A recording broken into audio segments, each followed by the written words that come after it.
আসসালামু আলাইকুম। আজকে মায়ের বাসার লাঞ্চে ছিল জালি কাবাব, যেটা বাহির থেকে আনা হয়েছিল। এই জালি কাবাব হলে অন্য আর কিছুই লাগে না খাওয়ার জন্য। ভাত বা পোলাও হোক, সব কিছুর সাথে এটা ভালো লাগে। আমার এটা একটা পছন্দের খাবার। তো প্রথমে মজা করে জালি কাবাব দিয়ে আমি খাচ্ছিলাম। এটা একটা অয়েলি ফুড হওয়া সত্ত্বেও আমার খেতে খুব ভালোই লাগে।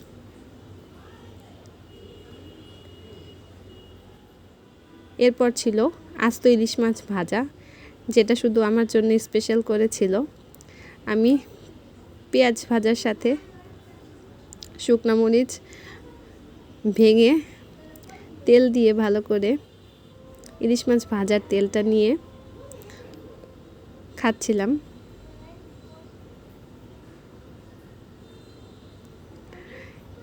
ইলিশ মাছ ভাজার তেলটা নিয়ে খেলে এর টেস্ট আরও ভালো লাগে।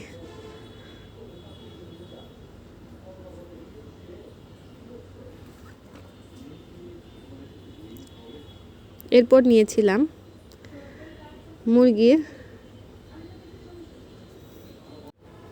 গিলা, কলিজা, ধোর, এগুলো দিয়ে একটা আলু দিয়ে তরকারি, যেটা খুবই টেস্ট হয়েছিল। আলুটা না দিলে ভালো লাগে না, তো মজা করে এটা দিয়েও খেলাম।